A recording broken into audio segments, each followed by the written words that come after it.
200 000 personnes dans le cortège, 500 000 au long des avenues sous un soleil de plomb, la moitié de Mogadiscio regardant l'autre moitié qui défile. Ce n'est pas tous les jours que l'on fête le 10e anniversaire de la Révolution. Une révolution d'octobre, comme l'autre, mais depuis 2 ans, la comparaison ne va pas plus loin.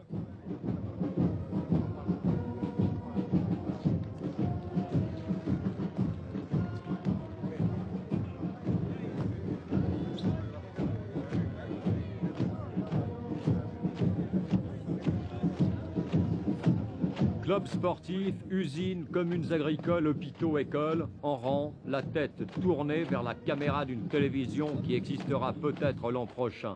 Ce déplacement biblique, qui a commencé dans la fraîcheur du début de la matinée, se terminera dans la fournaise de midi.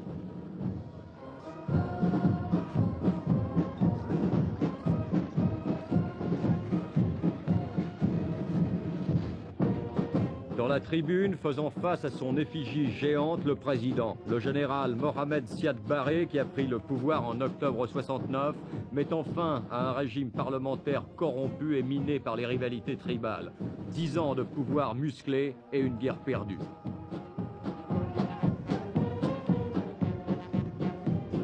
Pourtant, malgré l'aide glanée ici et là, qui va des antennes médicales et des ingénieurs de Pékin aux projets de la communauté européenne, en passant par les dons allemands ou américains, ou ceux des pays arabes modérés, les dirigeants somaliens sont bien obligés de constater que le poids du pouvoir s'alourdit de jour en jour, d'autant plus que le pouvoir en question est peu partagé. Les difficultés économiques et politiques s'amoncellent, l'opposition au régime s'organise. La Somalie, qui a le triste privilège d'être membre du club des pays les plus pauvres du monde, tente néanmoins, en dépit de ses options socialistes, de définir une nouvelle politique économique favorisant l'investissement privé. Le parti unique qui règne sur le pays, le Parti socialiste révolutionnaire, a décidé lors de son dernier congrès de mettre au vote une nouvelle constitution. Des élections devraient avoir lieu avant la fin de l'année. Un clin d'œil à l'Occident avec lequel on cherche à nouer des relations, un Occident qui ne semble pas montrer beaucoup d'empressement pour répondre à ses avances. Mais un autre problème vient assombrir encore l'avenir de la Somalie, les 350 000 réfugiés d'Ogaden qui ont passé la frontière et pour la survie desquels il faut bien s'organiser. C'est la suite logique d'un pari perdu, celui d'arracher à l'Éthiopie cette partie de terre somalienne qu'est l'Ogaden. Un rêve qui s'est brusquement achevé en mars 78 lors du retrait précipité des troupes de Mogadiscio qui quittaient le territoire contesté face aux coups de boutoir de l'armée éthiopienne, renforcée par les soldats cubains dirigés par un général soviétique et surarmée grâce à un véritable pont aérien entre Addis et Moscou. Un affront ressenti profondément à l'échelon national et qui s'efface quelques instants lorsque défilent les enfants chéris de la population, les terribles commandos suicides qui ont juré de mourir pour la patrie.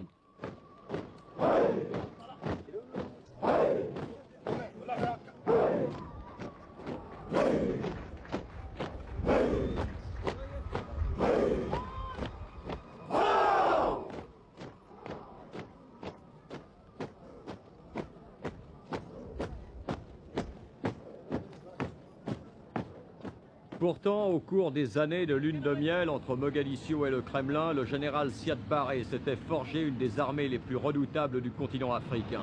Plus de 30 000 hommes répartis en unités mécanisées, soutenus par des dizaines de MiG et de bombardiers Ilyushin.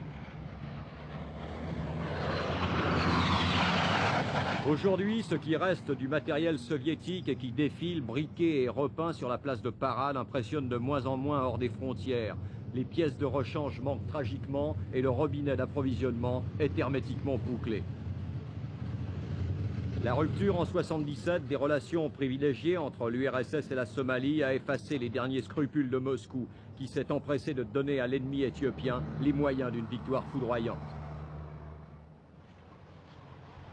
Aujourd'hui, 3 diplomates fantômes règnent sur l'immense ambassade soviétique de Mogadiscio qui a compté jusqu'à près de 300 employés.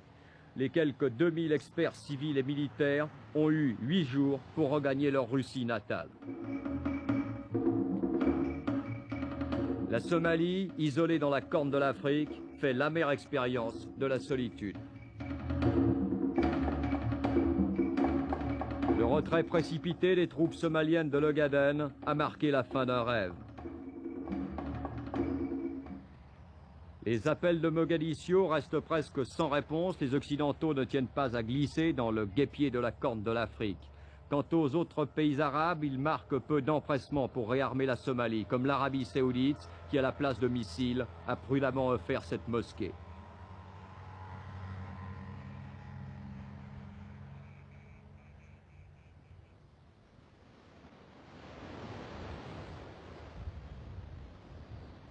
Pourtant, il fait bon vivre à Mogadiscio. Avec ses aires de sous-préfecture italienne, ces vieux forts au large desquels on s'attendrait à chaque instant à voir surgir le boutre d'Henri de Montfred et ces maisons de front de mer, grouillant d'une vie mystérieuse.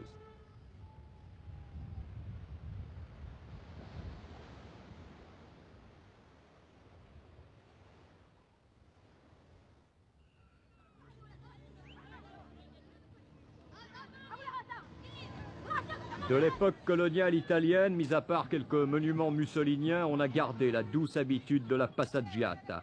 Mais la foule, depuis 2 ans, grossit. Les réfugiés de l'Ogaden, qui avaient la chance de connaître quelqu'un de l'autre côté, s'intègrent tant bien que mal à la vie des localités. Mais le grand problème du pays, ce sont les autres, ceux des camps.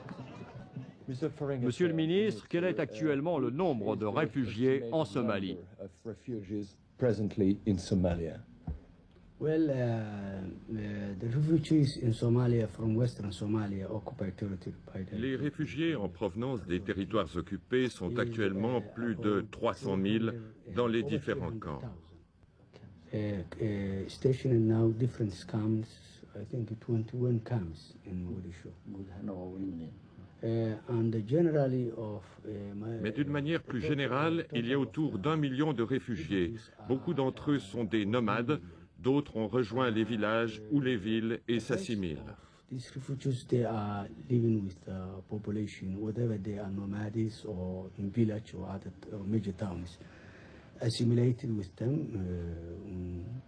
Those who are now needing immediate help. Mais ceux pour lesquels nous avons besoin d'une aide immédiate sont actuellement plus de 300 000. Et quel problème cela pose-t-il au gouvernement somalien? Well, I think there are 2 major problems now. Il y a 2 grands programmes. One is the emergency program, how to feed these people, to feed them shelter. Secourir les réfugiés, leur donner de quoi manger, des soins, des médicaments, c'est ça le programme d'urgence. Is how to settle these people. Involved kind of project, economic project. Le second programme est un programme à long terme. Il concerne la réinstallation de ces gens.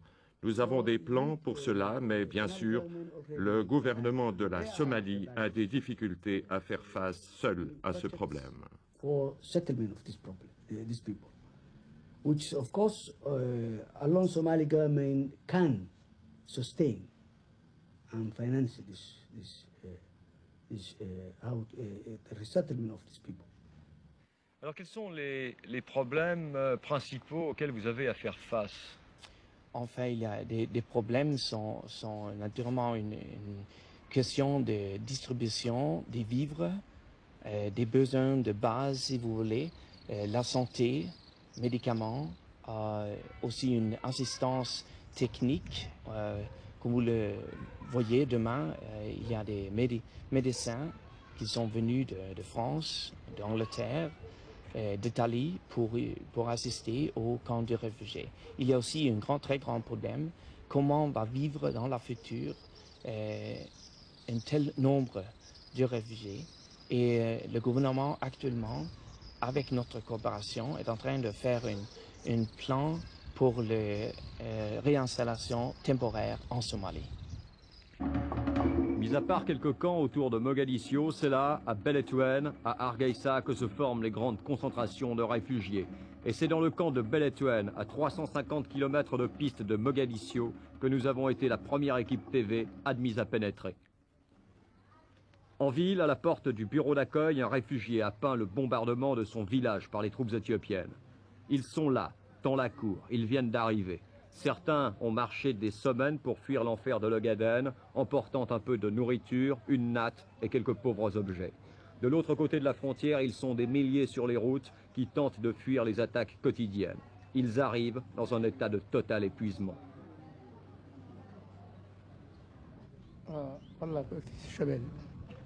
Je viens de la région de Danat. Nous avons marché plus d'une semaine pour arriver ici. Nous avons été attaqués par les avions de l'armée éthiopienne. Un matin, les avions sont arrivés, ils ont détruit tout mon village. C'était le 14 octobre. Beaucoup de gens n'ont pas eu le temps de fuir. Lors de la seconde attaque, lorsqu'ils sont revenus, il y a eu 7 morts dans le village. J'espère bien retourner un jour à Danat. Mais quand ?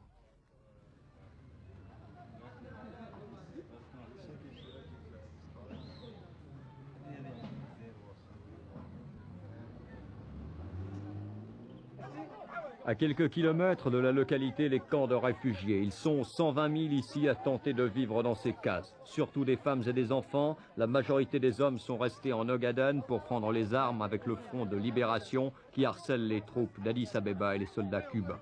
Et c'est le cercle vicieux. Les expéditions punitives, les raids quotidiens, le napalm contre les populations civiles qui sont prêtes à aider la guérilla. Pour les membres du front de libération, cela ressemble à s'y méprendre à un pur et simple génocide. Ils sont en tout plus de 300 000 en Somalie à dépendre totalement de l'assistance fournie par le HCR. 300 000 à se précipiter sur les distributions de sorgho qui restent avec le lait la base de l'alimentation des camps. Les problèmes sont comme dans toute l'Afrique. Particulièrement ici, il y a eu des problèmes quand sont commencés à arriver les réfugiés. Et il y a le problème sur les nouveaux réfugiés, surtout, parce qu'ils arrivent d'une région où ils vivent dans des conditions qui ne sont pas parfaites, on peut dire. Et après des voyages très longs, très fatigants. Mais je peux assurer que vraiment, après 20 jours de ici, ils vont vraiment mieux. Pour la froide technicité des rapports officiels, la situation de la santé est médiocre mais pas alarmante. Il n'empêche que ces deux mots cachent le drame de tout un peuple. Pourtant, alors que l'Ogaden s'installe dans une guérilla dont on ne voit pas la fin, que des centaines de nouveaux réfugiés franchissent chaque jour la frontière, il faut bien trouver des solutions pour leur permettre de regagner une autonomie, pour leur permettre de s'installer. Car ce n'est pas demain qu'ils regagneront leur village pour les reconstruire. En attendant, le gouvernement de Mogadiscio distribue des terres et crée des communautés agricoles. Une nouvelle vie s'installe dans cette région qui borde la frontière éthiopienne. Déjà, les premiers réfugiés, ceux qui sont là depuis 2 ans, sont établis. Symbole de leur installation, ce canal d'irrigation que les réfugiés creusent patiemment dans les environs de Beletuen.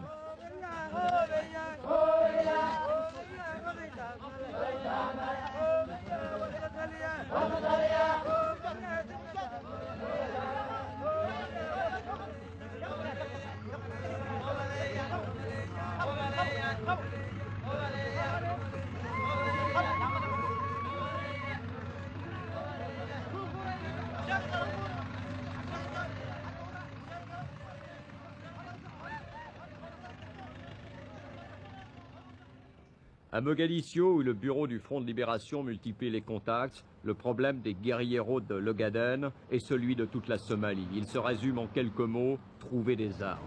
Il est toujours possible ici et là de négocier du matériel léger, mais il s'agit, de l'autre côté de la frontière, de faire face à une aviation bien entraînée et à des engins soviétiques sophistiqués. Et les réfugiés d'Ogaden, comme le peuple somalien, attendent du président Siad Barre qu'il parvienne à négocier pour trouver des remplaçants aux experts de Moscou, passés à l'ennemi depuis 2 ans. Mais les observateurs ont été frappés, lors de la fête de la Révolution, du ton diplomatique du discours du président à l'égard de l'Éthiopie.